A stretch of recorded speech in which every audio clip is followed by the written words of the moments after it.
Assalamualaikum warahmatullahi wabarakatuh. Perkenalkan, kami dari kelompok 5. Jadi di sini kami akan mencoba mempresentasikan tugas besar kami, yaitu pada mata kuliah Sistem IoT dengan judul Alat Monitoring Detak Jantung dan Kadar Oksigen dalam Darah Berbasis IoT dengan Platform Blink.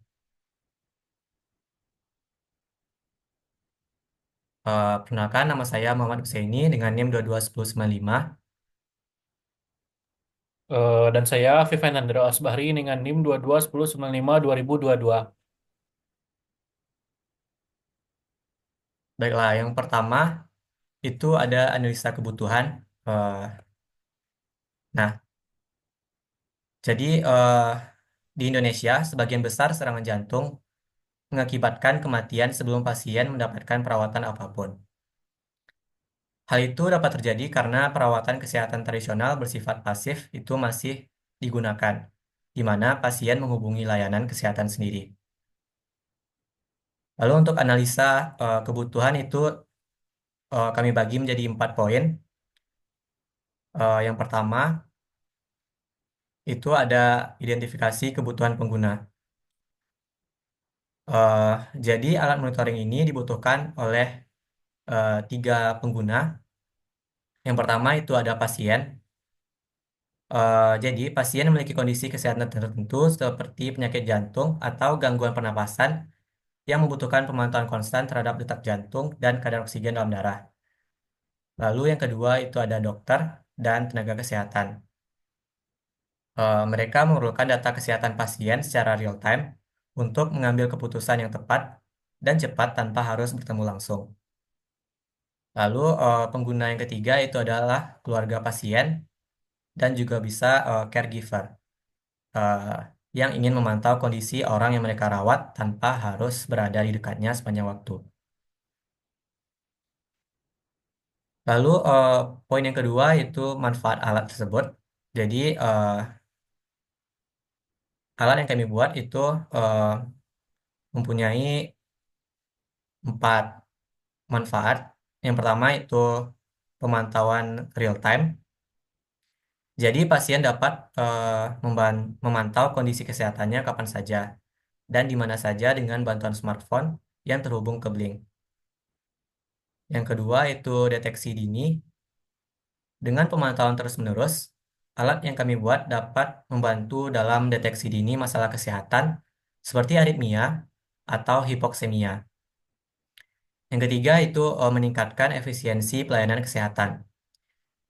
Jadi tenaga medis dapat memonitor banyak pasien secara jarak jauh tanpa harus melakukan pemeriksaan fisik secara intensif. Dan yang terakhir itu pengurangan frekuensi kunjungan rumah sakit.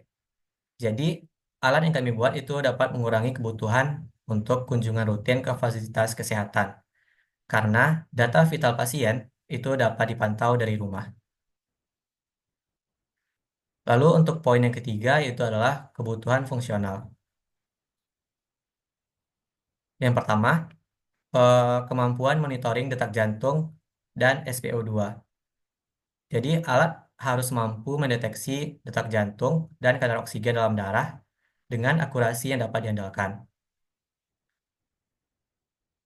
Lalu data dari sensor harus dikirim secara real-time ke aplikasi Blink untuk dilihat oleh pengguna atau tenaga medis.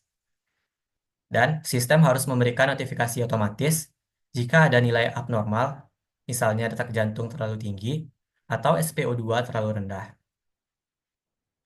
Dan yang poin keempat adalah kebutuhan pasar.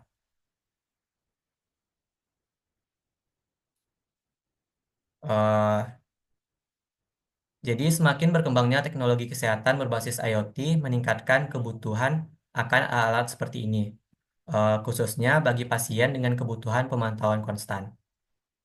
Di masa pandemi atau era pasca pandemi, alat kesehatan jarak jauh semakin dicari karena memungkinkan pasien untuk mendapatkan perawatan tanpa harus ke rumah sakit. Lalu untuk jenis sensor yang kami gunakan itu adalah sensor oximeter, di mana kami di sini menggunakan modul sensor MAX30-100. Jadi untuk sensor oximeter itu sendiri adalah eh, sensor atau perangkat yang digunakan untuk mengukur saturasi oksigen dalam darah dan detak jantung secara non-invasif. Jadi MAX 30-100 itu memiliki dua fungsi. Yang pertama itu untuk mengukur detak jantung dan mengukur kadar oksigen dalam darah. Eh, Sensor ini kami gunakan itu dikarenakan konsumsi dayanya yang terbilang rendah, sehingga sangat cocok untuk kami gunakan pada eh, alat monitoring IoT kami. Lalu yang ketiga, MAX 30-100 itu menggunakan protokol I2C untuk komunikasi data, sehingga data mudah diintegrasikan dengan microcontroller seperti ESP8266. Lalu berikut merupakan diagram blok dari modul sensor MAX 30-100.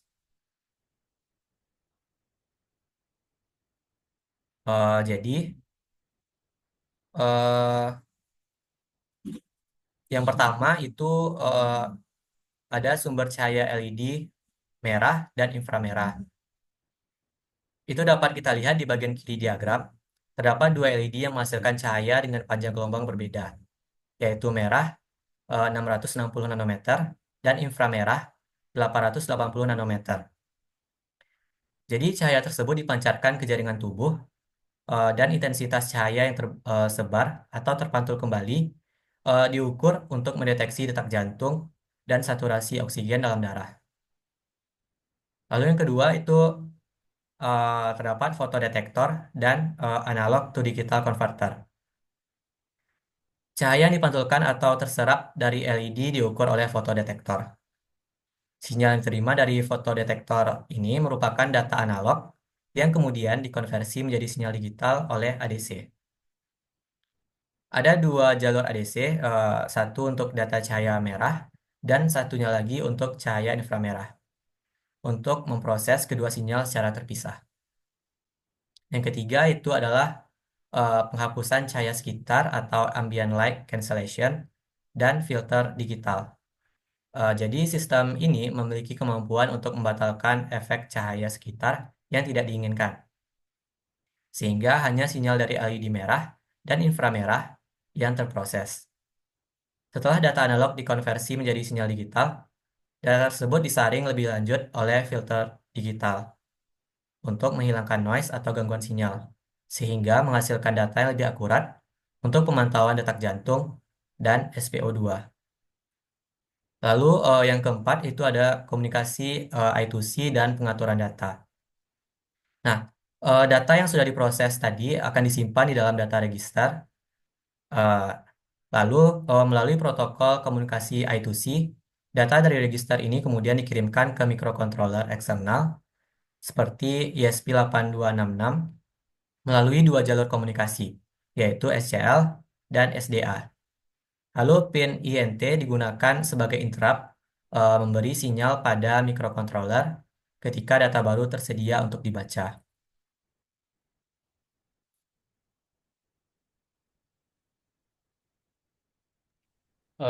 Baiklah, pembahasan selanjutnya yaitu ada poin ketiga, yaitu ada protokol komunikasi. Mungkin bisa slide selanjutnya.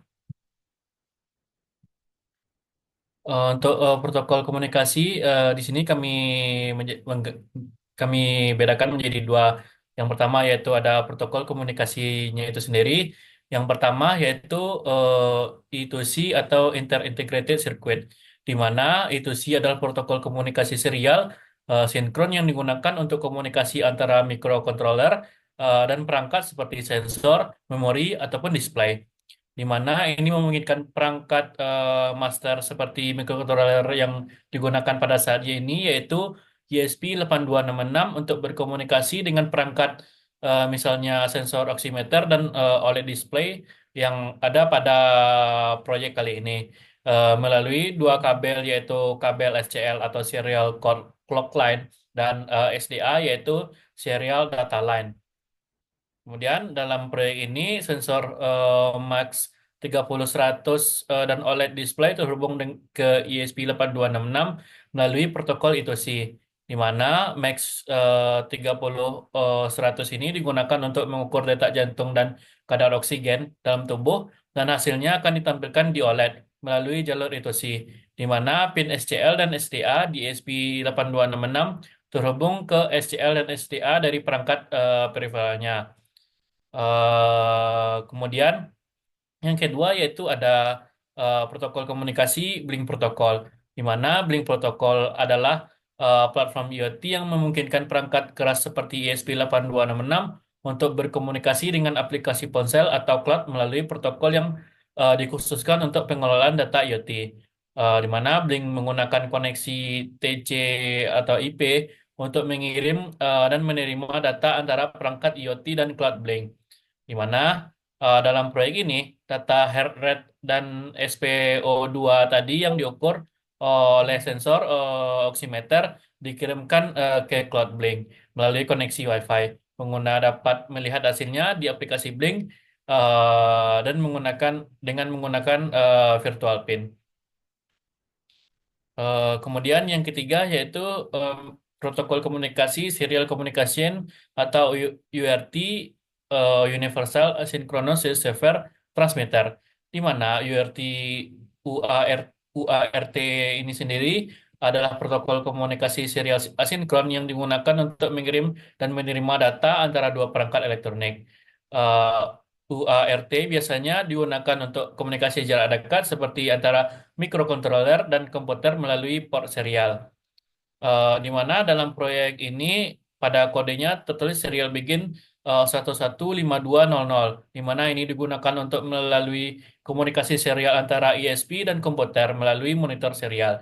Ini memungkinkan mikrokontroler untuk mencetak data seperti detak jantung dan SpO2 ke monitor serial untuk tujuan debugging. Mungkin bisa slide selanjutnya, Husen.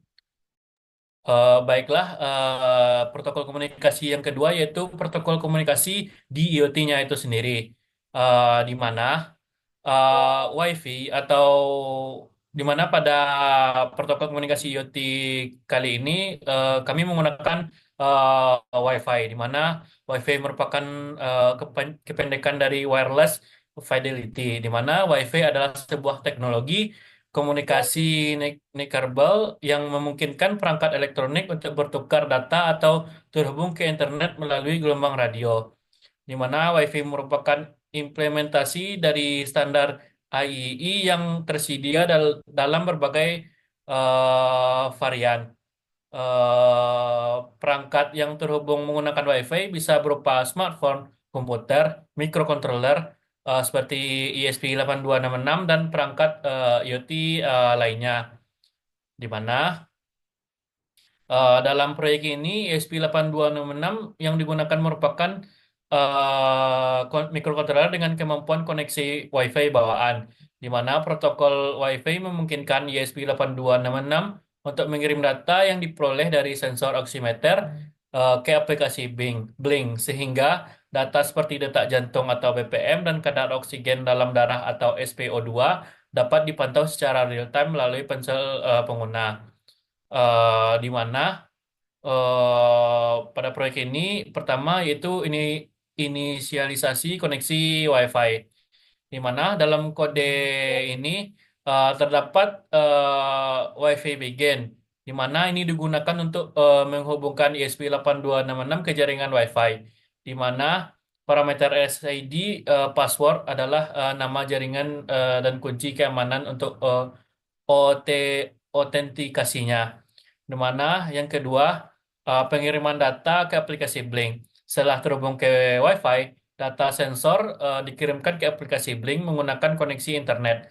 Protokol TC atau IP yang digunakan oleh Blink berjalan di atas jaringan Wi-Fi, memungkinkan transfer data dari perangkat ESP8266 ke server Blink secara mulus. Di mana yang ketiga yaitu komunikasi dengan cloud. Blink Protocol bekerja di atas koneksi Wi-Fi untuk mengirimkan data sensor secara teratur ke Cloud Blink. Setelah data diterima di cloud aplikasi Blink di smartphone pengguna, dapat menampilkan data tersebut secara real time. Di mana yang keempat yaitu kecepatan pengiriman data. Koneksi WiFi ini memungkinkan data yang dikirimkan dari perangkat ke cloud untuk dikirim dengan cepat. Meningkatkan kebutuhan aplikasi IoT seperti ini memerlukan respon dan cepat dan akurat, terutama untuk pengawasan kesehatan. Mungkin bisa slide selanjutnya, Sen.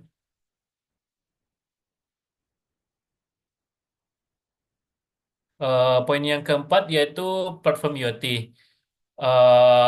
Platform yang IoT yang kami gunakan pada proyek kali ini yaitu platform Blink, di mana Blink adalah platform untuk aplikasi iOS mobile, bisa digunakan di iOS dan Android yang bertujuan untuk kendali modul Arduino, Raspberry Pi, ESP8266, ESP32, VMOS D1 dan modul sejenisnya melalui internet.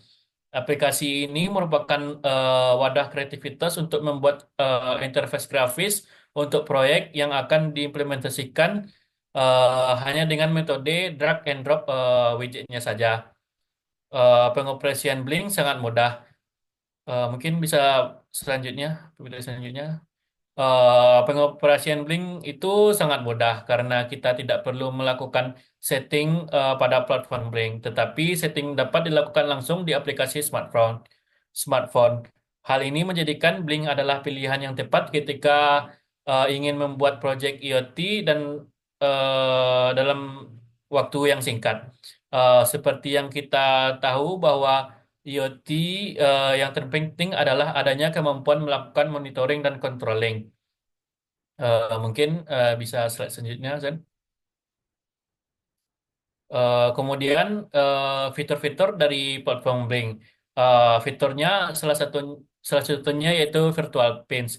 Dalam proyek yang dibuat kali ini, virtual pin digunakan untuk mengirimkan data heart rate atau BPM dan SPO dari microcontroller ke aplikasi Blink, di mana pada virtual eh, pins ini bisa terlihat data dari BPM dan SPO2-nya itu sendiri. Yang kedua, fitur Blink yaitu real time monitoring. Detak jantung detak jantung dan kadar oksigen yang ditampilkan di aplikasi Blink itu adalah data yang diterima secara real time sehingga pengguna dapat memantau hasilnya melalui ponsel. Yang ketiga, fitur yang ketiga yaitu integrasi Wi-Fi, di mana Blink menggunakan koneksi Wi-Fi melalui ESP8266 untuk mengirim data dari sensor ke cloud, yang kemudian dapat diakses oleh aplikasi di smartphone. Mungkin bisa slide selanjutnya, Sen. Selanjutnya yaitu komponen-komponen yang ada dalam Blink. Yang pertama yaitu ada Blink Cloud. Blink Cloud itu sendiri adalah pusat penyimpanan data dan server yang digunakan untuk menyimpan dan memproses data yang dikirimkan dari perangkat IoT, di mana pada proyek ini menggunakan ESP8266. Semua data dikirim dari eh, sensor oximeter dan ESP8266 melalui jaringan Wi-Fi akan masuk ke dalam Blink Cloud ini. Kemudian eh, komponen yang kedua yaitu Blink Mobile App-nya itu sendiri yang berada pada smartphone. Blink Mobile App itu sendiri adalah aplikasi Blink yang berjalan di ponsel pengguna, di mana tempat data dari perangkat yang akan ditampilkan. Dalam proyek ini, aplikasi Blink digunakan untuk menampilkan hasil detak jantung dan kadar oksigen dalam darah secara real time menggunakan interface yang mudah dipahami. Mungkin bisa slide selanjutnya, Mas Yan.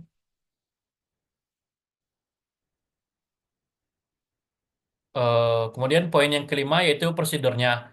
Pada proyek kali ini kami menggunakan 5 alat dan bahan. Yang pertama yaitu ESP8266. Yang kedua ada pulse oximeter Max 30-100. Kemudian ada OLED display-nya. Kemudian breadboard ini sebagai tempat peletakannya dan jumpers ada sebagai penghubungnya. Mungkin bisa selanjutnya, Sen. Kemudian selanjutnya yaitu ada prosedur, di mana Untuk prosedur yang pertama yaitu siapkan alat dan bahan. Yang kedua, hubungkan alat dan bahan sesuai dengan diagram skematik berikut. Di mana untuk penggabungan alat dan bahan ini bisa kita lakukan di breadboard dan sebagai penghubungnya bisa kita gunakan jumper. Dan untuk penghubungannya itu dihubungkan seperti gambar skematik yang telah tertera. Kemudian in- langkah selanjutnya yaitu inputkan kode program uh, ke ESP8266 dengan Arduino IDE dan pastikan terhubung WiFi dan memiliki SSID dan password yang diinputkan ke kodenya. Selanjutnya hubungkan dengan Blink sesuai dengan prosedur sebelumnya pada smartphone yang akan dicobakan. Mungkin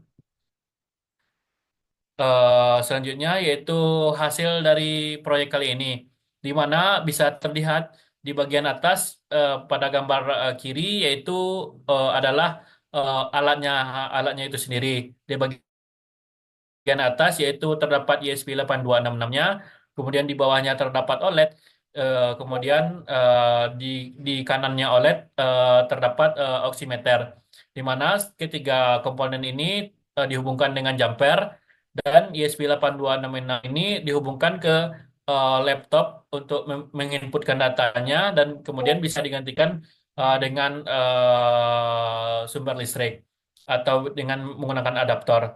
Kemudian setelah aplikasi apa rangkaian rangkaian ini selesai, maka kita bisa kita pantau melalui aplikasi Blink seperti tertera pada gambar di kanan. Yang bisa kita lihat yaitu ada BPM dan SPO2-nya terpantau secara real time pada aplikasi Blink. Mungkin eh, sekian saja dari saya. Saya kembalikan kepada Husen. Baik. Mungkin hanya sekian presentasi dari kelompok kami. Eh, Salah dan kurangnya mohon maaf. Assalamualaikum warahmatullahi wabarakatuh.